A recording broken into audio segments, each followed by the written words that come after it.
नमस्कार दोस्तों, welcome back. हाजिर हूँ एक और नए वीडियो के साथ। और यहाँ पर दोस्तों बात करेंगे कैडिला हेल्थ केयर लिमिटेड के बारे में। इसका रिजल्ट निकल कर आया है सितंबर वाले क्वार्टर का, तो कैसा हुआ परफॉर्मेंस वो देखेंगे। और साथ ही दोस्तों यहाँ पर आगे क्या किया जा सकता है, इन्वेस्ट करना है कि नहीं, उसके बारे में भी बात करेंगे। तो दोस्तों चैनल पे नए हैं तो चैनल को सब्सक्राइब कर लीजिए, साथ ही बेल आइकन दबा दीजिए। और अभी तक अगर आपने डीमैट अकाउंट नहीं खोला है तो नीचे डिस्क्रिप्शन में आपको लिंक मिल जाएगा, वहां क्लिक करके फ्री में डीमैट अकाउंट खोल लीजिए। तो दोस्तों जैसा कि आप जानते हैं, कोविड के इफेक्ट के बाद से सबसे ज्यादा अगर बूम किसी इंडस्ट्री किसी सेक्टर ने किया है तो वो फार्मास्यूटिकल हेल्थ केयर सेक्टर ने किया है। सब कंपनी ने यहाँ अच्छा डिसेंट रिटर्न निकाला है लास्ट 6-7 महीने का। अगर आप बात करेंगे कैडिला को अगर देखेंगे तो दोस्तों ये मार्केट कैप के हिसाब से यहाँ पर 7वें नंबर पर आता है। और इसके पीयर्स अगर आप देखेंगे तो सन फार्मा है, doctor Reddy, Cipla, Biocon, Aurobindo pharma, Torrent pharma, सब बड़े बड़े कंपनीज है और ये 7वें नंबर पर फिलहाल आता है। दोस्तों थोड़ा फंडामेंटल देख लेते हैं। मार्केट कैप देखिए 42,000 करोड़ का मार्केट कैप है। अभी 411 के प्राइस पे ट्रेड कर रहा है।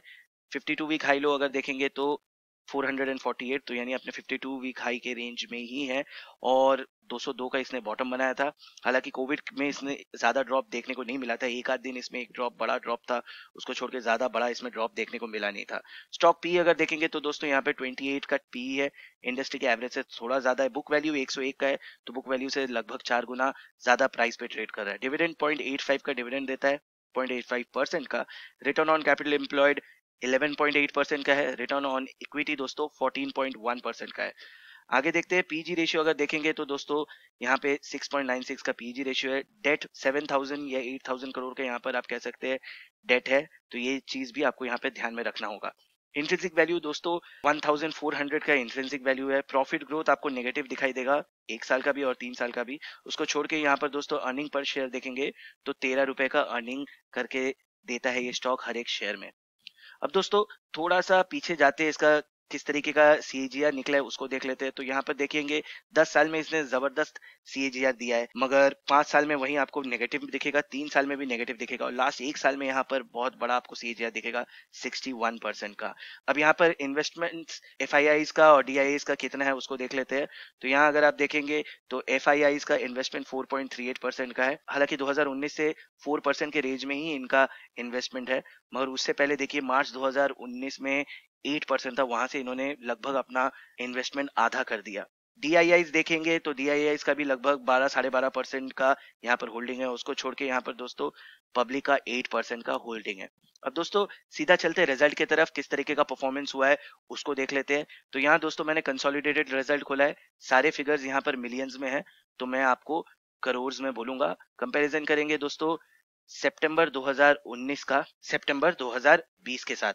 तो यहाँ देखिए दोस्तों सितंबर 2019 में टोटल इनकम हुआ था 3,393 करोड़ और इस बार दोस्तों 3,847 करोड़। तो आप कह सकते हैं 3,400 से यहाँ पे 3,850 के आसपास कर दिया, यानी 450 करोड़ का टोटल इनकम में या रेवेन्यू में जंप है। और बेसिक यहाँ पे जंप अगर देखेंगे तो आपको सेल्स रेवेन्यू फ्रॉम ऑपरेशंस के सेल्स कैटेगरी में दोस्तों आपको सबसे ज्यादा जंप दिखाई देगा। पिछले बार था 3,244 और इस बार 3,762, तो यही आपको सबसे बड़ा जंप दिखाई देगा। अब दोस्तों आगे बढ़ते हैं एक्सपेंस की तरफ। एक्सपेंस किस तरीके का हुआ है उसको देख लेते हैं। तो यहाँ दोस्तों टोटल एक्सपेंस पिछले बार का अगर देखेंगे तो 2,993 और इस बार 3,181। तो यहाँ पर आप क्लियरली देख सकते हैं कि 190 करोड़ 200 करोड़ के आसपास का यहाँ पर एक्सपेंस बढ़ गया है। एंड एज अ रिजल्ट दोस्तों यहाँ पर profit before tax and exceptional item देखेंगे तो पिछले बार हुआ था 400 करोड़ और इस बार हुआ है 666 करोड़। तो यहाँ पे 226 करोड़ का जंप है। अब दोस्तों यहाँ पे आपको एक एक्सेप्शनल आइटम दिखाई देगा, रेफर नोट नंबर 4। वो नोट नंबर 4 के तरफ जाएंगे, मगर उससे पहले अगर एक्सेप्शनल आइटम देखिए यहाँ पर 132 करोड़ का एक्सेप्शनल आइटम, जो कि पिछले बार 278 करोड़ का एक्सेप्शनल आइटम था। एंड एज अ रिजल्ट दोस्तों प्रॉफिट बिफोर टैक्स अगर देखेंगे तो पिछले बार हुआ था 122 करोड़ और इस बार यहाँ बहुत बड़ा जंप 534 करोड़। ऑलरेडी यहाँ पर जंप था ही, प्लस यहाँ पे एक्सेप्शनल आइटम पिछले बार 278 और इस बार सिर्फ 132, तो एक्सेप्शनल आइटम भी यहाँ पर कम हो गया एंड एज अ रिजल्ट आपको इतना बड़ा जंप दिखाई दे रहा है। अब चलते हैं टैक्स के बाद कितना प्रॉफिट निकला है उसको देख लेते हैं। तो दोस्तों यहाँ पे net profit for the period अगर देखेंगे तो पिछले बार हुआ था 107 करोड़ और इस बार 473 करोड़। तो 107 से यहाँ पर दोस्तों 4 गुना से भी ज्यादा करके दिखाया है। आप कह सकते हैं लगभग 4.5 गुना से भी ज्यादा यहाँ पर नेट प्रॉफिट में यहाँ पर जंप करके दिखाया और 473 कर दिया। तो जबरदस्त कह सकते हैं आप परफॉर्मेंस हुआ है and this is thanks to exceptional item and also यहाँ पर रेवेन्यू में भी इन्होंने ग्रोथ निकाल के दिखाया है। अब दोस्तों अर्निंग पर शेयर अगर आप देखेंगे तो पिछले बार हुआ था दोस्तों 1 रुपए 5 पैसे का और वहां से जंप करके इस बार 4 रुपए 62 पैसे। तो यहाँ पे अर्निंग पर शेयर में भी आपको जंप दिखाई दे रहा है 4.5 गुना के आसपास का। अब दोस्तों चलते हैं रेफर नोट नंबर 4 वाले में कि एक्सेप्शनल आइटम क्या घुसा है। तो यहाँ पे दोस्तों नोट नंबर 4 पे चले आए हैं। एक्सेप्शनल आइटम यहाँ पर क्या है उसको देख लेते हैं। तो this exceptional item of 132 crore is from premium on non convertible debentures, जिसे एनसीडी कहा जाता है, upon their purchase by the group. तो ग्रुप ने जो प्रीमियम चुका है वही 132 करोड़ आप यहाँ पे देख पा रहे हैं। अब दोस्तों चलते हैं सीधा सेगमेंट के तरफ कि कौन से सेगमेंट से कितना जंप आया है उसको देख लेते हैं। तो अगर सेगमेंट वाइज देखेंगे तो फार्मास्यूटिकल्स, जैसे आपको पता है फार्मास्यूटिकल सबसे ज्यादा बूम में है।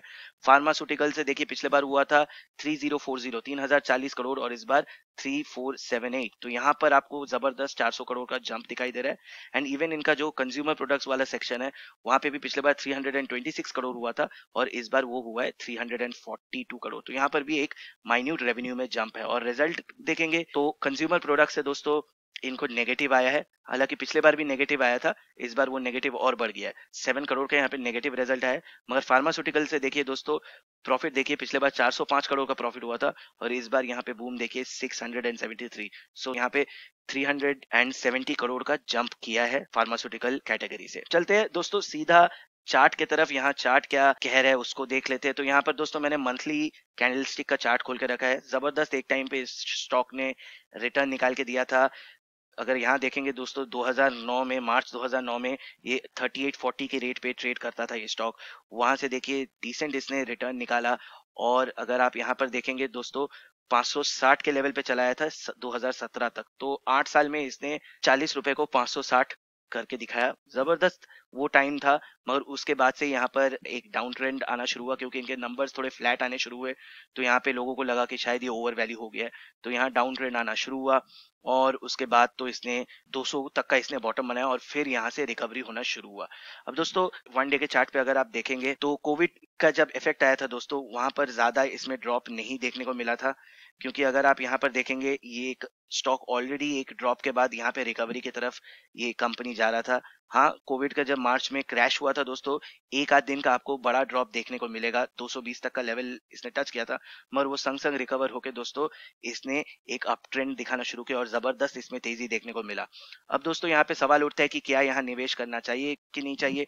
तो दोस्तों यहाँ पर एक लेवल है, अगर इसका बहुत पुराना आपको एक रेजिस्टेंस लेवल दिखाई देगा, वो है दोस्तों 450 वाला जो लेवल है। यहाँ पे एक पुराना रेजिस्टेंस है। इससे पहले भी दोस्तों ये वाला अगर ट्रेंड आप फॉलो करेंगे तो यहाँ देखिए दोस्तों एक अप ट्रेंड चला, 450 के लेवल पे एक रेजिस्टेंस मिला, उसके बाद यहाँ पे कंसोलिडेशन हुआ और फिर वापस से धीरे धीरे कुछ टाइम देना पड़ा और ये स्टॉक वापस रिकवर हुआ। तो अभी फिलहाल अगर आप यहाँ पर देखेंगे तो यहाँ पर भी दोस्तों वही 450 के लेवल पे इसको एक रेजिस्टेंस मिला और यहाँ से वापस स्टॉक नीचे की तरफ आ रहा है। मगर अभी जिस तरीके का परफॉर्मेंस हुआ है यहाँ पर आप उम्मीद कर सकते हैं कि तेजी देखने को मिलेगा।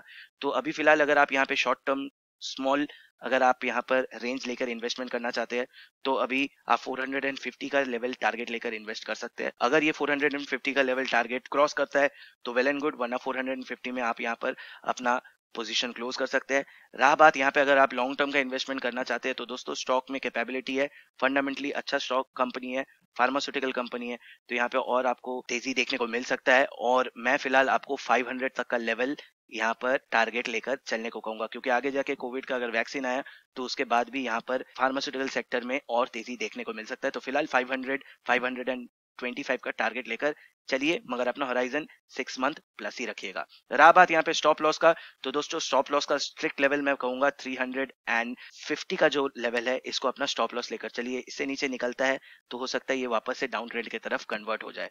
तो उम्मीद करता हूँ ये वीडियो अच्छा लगा होगा। अगर मन में कोई क्वेश्चन है, कोई डाउट है तो कमेंट करके जरूर बताइएगा। तब तक के लिए अपना ख्याल रखिए, सुरक्षित रहिए और मैं जल्द लौटूंगा एक और नए वीडियो के साथ। धन्यवाद।